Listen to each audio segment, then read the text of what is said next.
అప్పుడు యేసుప్రభు ప్రక్కన ఎవరో ఉన్నారటండి. ఆయన ఓ మాట నోరు జారాడండి. దానికి యేసుప్రభు ఒక ఉపమానం చెప్పారండి. మనకి గొప్ప టీచింగ్ దొరికిందండి. ఆయనతో కూడా భోజన పంక్తిని కూర్చుంటున్న వారిలో ఒకడు ఈ మాటలు విని దేవుని రాజ్యంలో భోజనం చేయవాడు ధన్యుడు అని ఆయనతో చెప్పగా, ఒక ఆయన యేసుప్రభుతో పాటు భోజన పంక్తిని కూర్చున్నాడు. అప్పుడు అతను అన్నాడు, విందుకు పిలవకపోవటం వీటి గురించి నువ్వు మాట్లాడుతున్నావు, అసలు దేవుని రాజ్యంలో భోజనం చేసేవాడు ధన్యుడు అన్నాడండి. మరి ఆయనకు అర్థమేం చెప్పాడో లేదా అర్థం కాకుండా చెప్పాడో, దేవుని రాజ్యంలో భోజనం అన్నాడు, ఏదో మొత్తం మీద అన్నాడండి. దేవుని రాజ్యంలో భోజనం చేయవాడు ధన్యుడు అన్నాడండి.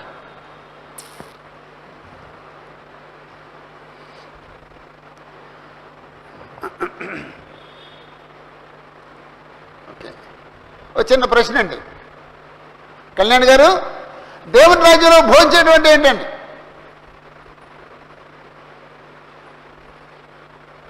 దేవుని రాజ్యం అంటే ఏంటండి?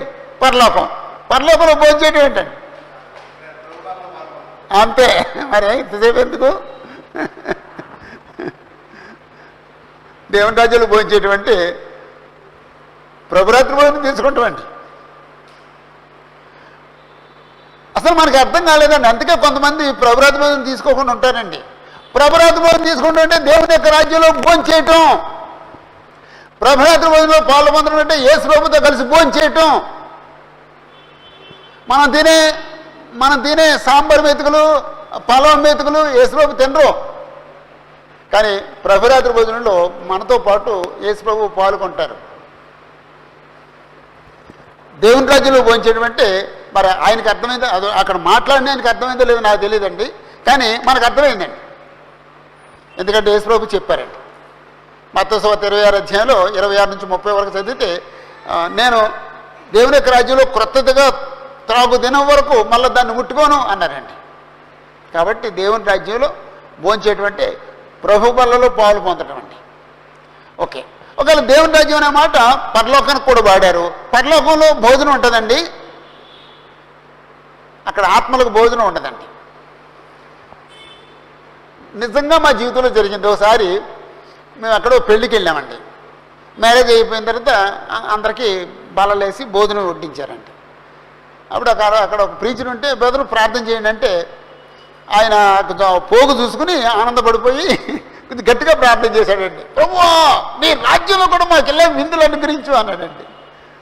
మేము చాలా కష్టపడి నవ్వకుండా ఆపుకున్నామండి. అంటే అతని దృష్టిలో ఏంటంటే పరలోక రాజ్యంలో కూడా మనకి ఇలాంటి భోజనం దొరుకుద్ది, మాకు అనుగ్రహించు అని ప్రార్థన చేశాడండి.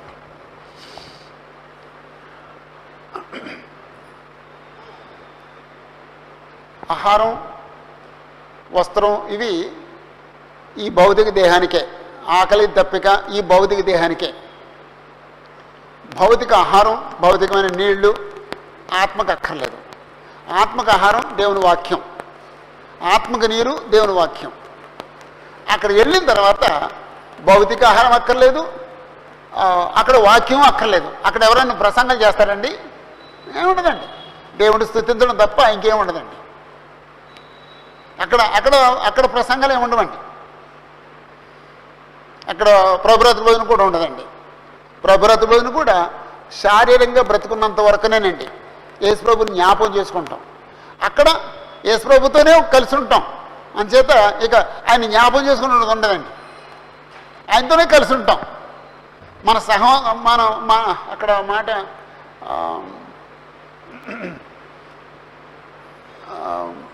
ప్రకటనలో ఉన్న మాట, దేవుడు యేసు ప్రభు మనతో ఉంటారు, వారు గుడారం మనకు కప్పుతారు అన్నాడండి. అంచేత వారితో ఉంటాం కాబట్టి అక్కడ అది ఏమి ఉండవండి. ఇక భౌతికమైన ఉండవు.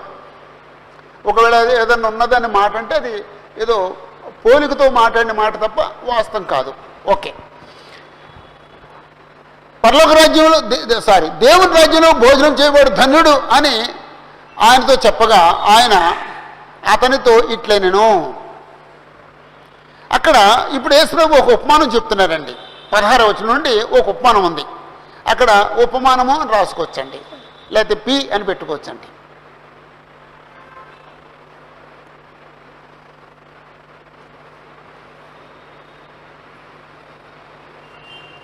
ఓకే. ఒక మనుషుడు గొప్ప విందు చేయించి అనేకులను పిలిచెను. ఒక మనుషుడు గొప్ప విందు చేయించి అనేకులను పిలిచెను.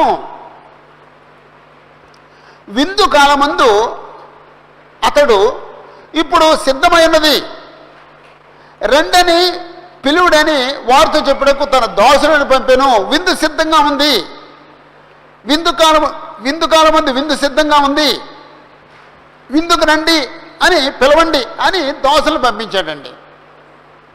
అప్పుడు దాసులు వెళ్ళి అయ్యా విందు సిద్ధంగా ఉంది, విందుకు రండి అని అంటే మొదట చెప్పారు, పిలిచారు, ఇప్పుడు తీసుకురావడానికి వెళ్ళారండి సేవకులు.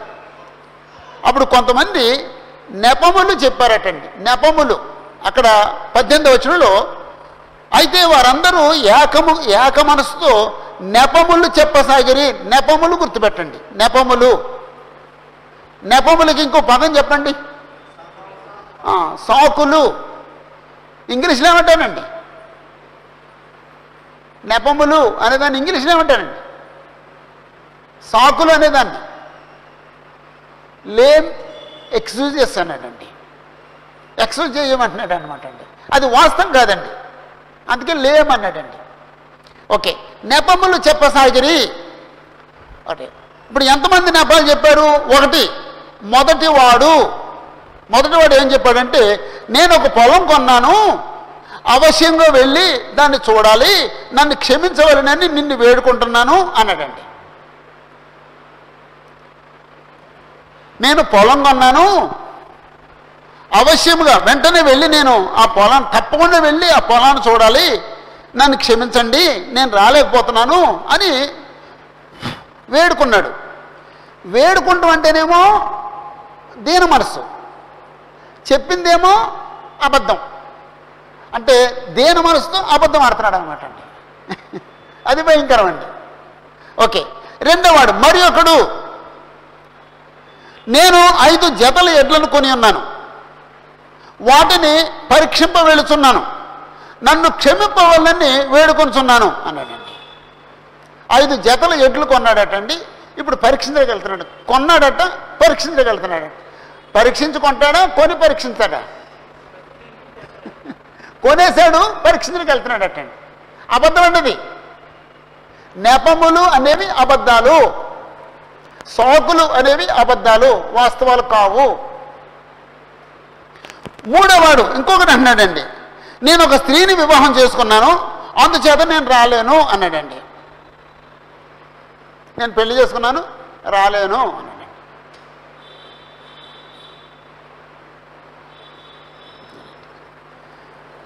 అంటే పిలువబడిన వాళ్ళు 3 రకాలైన నెపములు చెప్పారండి. నెపములు అన్నాడు కాబట్టి రైట్ కాదు, అబద్ధం చెప్పారు. ముగ్గురు అబద్ధం చెప్పి తప్పించుకున్నారండి. అప్పుడు ఆ దాసులు తిరిగి వచ్చి ఈ మాటలు తన యజమానికి తెలియజేయగా ఆ ఇంటి యజమానుడు కోపపడి నీవు త్వరగా పట్టణము వీధుల్లోనికి సందుల్లోనికి వెళ్ళి బేదలను, అంగహీనులను, కుంటివారిని, గుడ్డివారిని ఇక్కడికి తోడుకొని రమ్మని ఆ దాసులతో చెప్పాను. మనం పిలిచాం, పిలిచిన వాళ్ళు రాలేదు కాబట్టి మీరు వెళ్ళండి, వీధుల్లోకి వెళ్ళండి, సందుల్లోకి వెళ్ళండి, ఎక్కడ బీదలు కనపడితే వాళ్ళు పిలవండి, అంగహీనులు కనపడితే పిలవండి, కుంటివారు కనపడితే పిలవండి, గుడ్డివారు కనపడితే పిలవండి అని చెప్పేసి అని వాళ్ళు తీసుకురండి అన్నాడండి. దాసులు ప్రభువా నీవు ఆజ్ఞాపించినట్టు చేసితిమి, కానీ ఇంకనూ చోటున్నది. నువ్వు చెప్పినట్టుగా కుంటోళ్ళని, గుడ్డోళ్ళని, బీదల్ని, అంగహీనుల్ని పిలిచాం, కానీ ఇంకా చోటు ఉంది. అందుకు యజమానుడు ఇంకో ఛాన్స్ ఇచ్చాడండి. నా ఇల్లు నిన్నున్నట్లు నీవు రాజమార్గములోనికి, కంచెల్లోనికి వెళ్ళి లోపలికి వచ్చుటకు అక్కడి వారిని బలవంతం చేయము. ఇక కనబడ్డ వాళ్ళంతా పిలుచుకొచ్చేసేయండి అన్నాడండి.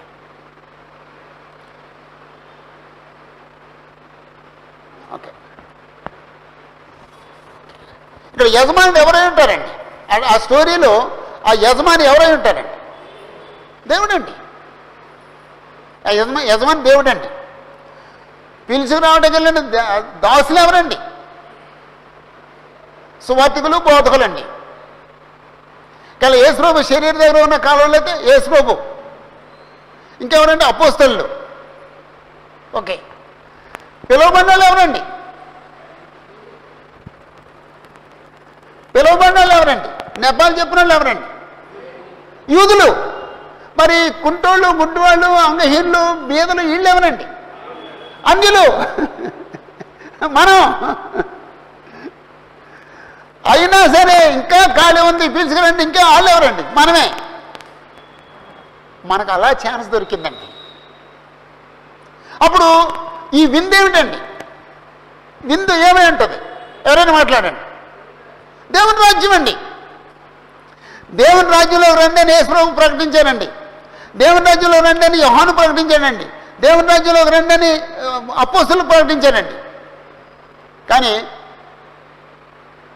అప్పుడు యూదులు ఏం చేశారండి? నెపాలు చెప్పారండి. వాళ్ళు రాలేదండి. ఆ తర్వాత ఛాన్స్ ఎవరికి వచ్చిందండి?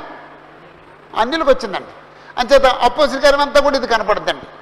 పౌలు మొదట యూదుల దగ్గరికి వెళ్ళి వాక్యం చెప్తాడండి. వాళ్ళు తిరస్కరించిన తర్వాత ఇదిగో మేము అన్యుల దగ్గరికి వెళ్తున్నాం అంటాడండి. అలా అండి, అన్యులకి అవకాశం, మనందరికీ అవకాశం దొరికిందండి. ఓకే, అప్పుడు దీన్ని ముగించేసే ముందు యేసుప్రభు అంటున్నారండి 24వ వచనంలో, ఏలయనగా పిలువబడిన ఆ మనుషులలో ఒకడును నా విందు రుచి చూడనని మీతో చెప్పుతున్నాను. ఏలయనగా పిలువబడిన ఆ మనుషులలో ఒకడును నా విందు రుచి చూడడని మీతో చెప్పుతున్నాను. అంటే ఎంత కఠినమైన స్టేట్మెంట్ అంటే, నా విందులో వాళ్ళు పాల్గొనరు. ఓకే, యేసుప్రభు దేవుని రాజ్యాన్ని గురించి బోధించారు. యేసుప్రభు దేవుని రాజ్యాన్ని స్థాపించడానికి వచ్చారు. ఆయన పరిపాలించే రాజ్యాన్ని స్థాపించడానికి వచ్చారు. ఆ కాలంలో ఉన్న యాజకులు అంగీకరించారండి? అంగీకరించారు. ఆ కాలంలో ఉన్న ధర్మశాస్త్రోపదేశకులు అంగీకరించారండి? ఆ కాలంలో ఉన్న పరిసయ్యులు అంగీకరించారండి? అంగీకరించారండి. మరి ఎవరు అంగీకరించారండి? సామాన్య ప్రజలు అంగీకరించారండి. అంటే యేసుప్రభు శరీరం ఉన్న కాలంలో ఇటు అధికారులు ఉన్నారు, సామాన్య ప్రజలు ఉన్నారండి. యాజకులు, శాస్త్రులు, పరిసయ్యులు, ధర్మశాస్త్రోపదేశకులు ఇలాంటి అధికారులు ఉన్నారండి. సామాన్య ప్రజలు ఉన్నారండి. ఈ అధికారులు ఏం చేశారు? ఈ సామాన్య ప్రజలు ఏం చేశారు? ఏమండి 11వ అధ్యాయంలో, లూకాసు వార్త 11వ అధ్యాయం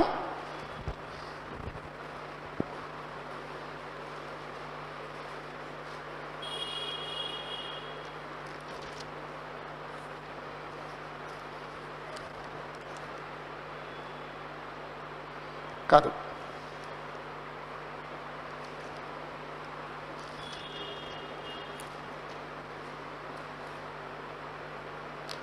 సారీ 7వ అధ్యాయం, లూకాసు వార్త 7వ అధ్యాయం 29-30 వచనాలండి.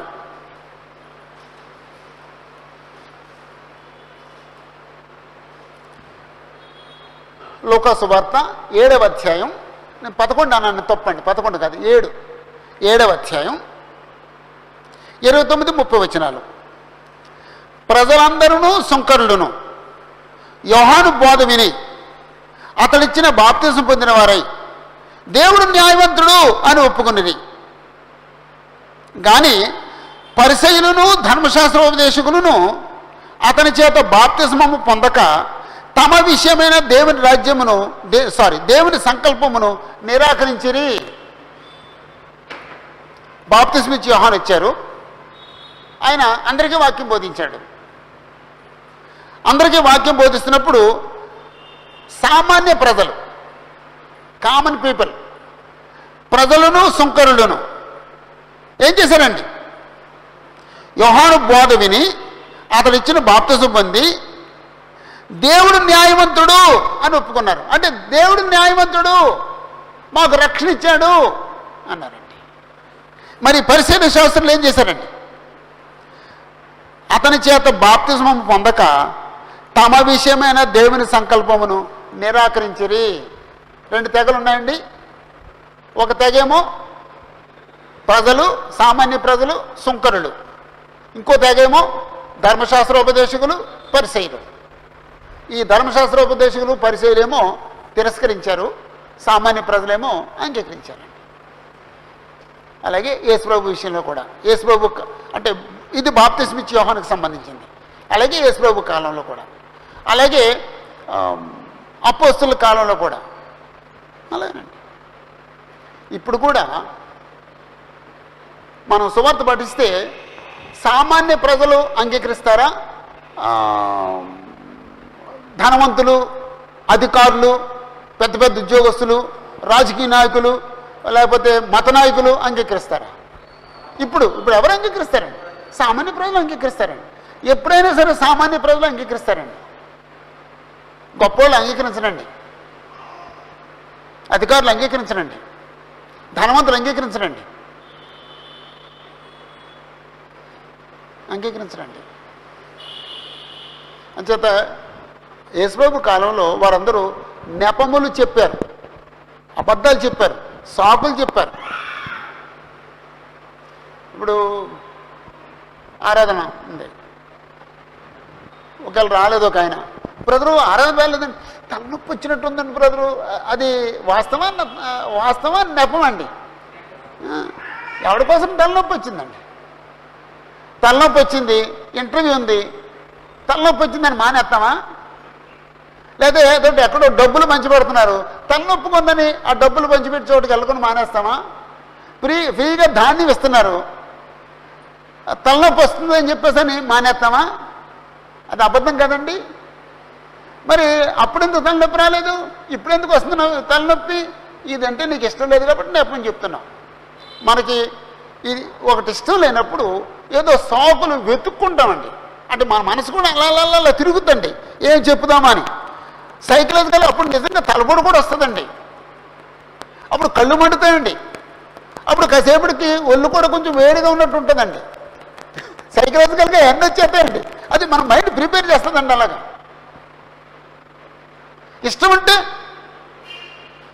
తలనొప్పి కాదు కదా, జ్వరం కాదు కదా, మోషన్స్ కాదు కదా, ఏది అంటారండి, వెళ్ళిపోవాలి అక్కడికి. అది ఇష్టం ఉంటే అలా చేస్తామండి, ఇష్టం లేకపోతే ఇలా చేస్తామండి. దేవుడిని ప్రేమించిన వాళ్ళు, దేవుడు అంటే గౌరవం లేని వాళ్ళు, దేవుని యొక్క రాజ్యం అంటే అర్థం కాని వాళ్ళు, దేవుని రాజ్యంలో భోంచేటువంటి తెలియని వాళ్ళు ఆరాధనకు వెళ్ళటం విషయంలో సాకులు చెప్తారండి, కారణాలు చెప్తారండి. ఎవడు చెప్పాడండి కారణం? ఈ కారణం ఏంటండి? దేవుడి దగ్గరికి వెళ్ళడం కారణం ఏంటండి? ఆరాధనకి వెళ్ళడం కారణం ఏంటండి? దేవుడి స్తుతించడానికి నీ కారణం ఏంటండి? కానీ సాకు చెప్పామనుకో వ్యక్తి అనుకుంటాడు, ఈయన బోల్తో కొట్టించేసాడు, నేను మించేసాను అనుకుంటాడు. పట్టిదండి, ఎవడో నమ్మడండి. ఒకవేళ మన దేశంలో ఎవరైనా సామాన్యుడు ఎవడైనా నమ్ముతాడని తప్ప చదువుకున్నవాడు ఎవడైనా నమ్మడండి. బ్రదరు బాబు మన చరణ్ నమ్ముతాడండి ఇలాంటి సాకులు. ఎవరన్నా ప్రార్థనకి వెళ్ళడానికి నాకు కొంచెం బాగాలేదండి బ్రదరు, తలకుండా వచ్చినట్టు ఉందండి బ్రదరు అని చెప్పేసి అంటే చరణ్ నమ్ముతాడండి ఎవరైనా చెప్తే? ప్రశ్న అర్థం కాలేదండి. ఇప్పుడు ఎవరైనా ఇలా సాగు చెప్తే చరణ్ నమ్ముతాడమ్మా సిస్టర్ గారు?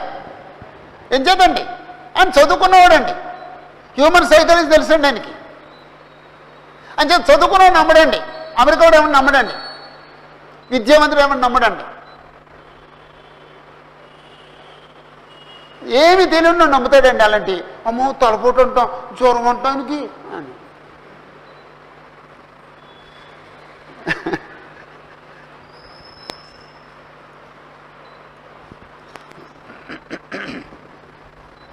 ఓకే,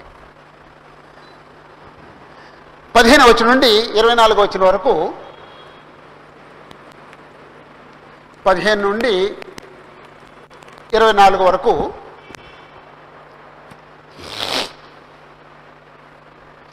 విందుకు పిలువబడిన వారు నెపములు చెప్పుటను గుర్చిన ఉపమానము. విందుకు పిలువబడిన వారు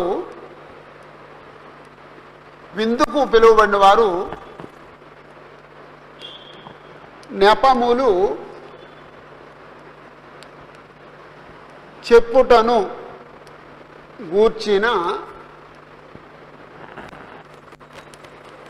ఉపమానము.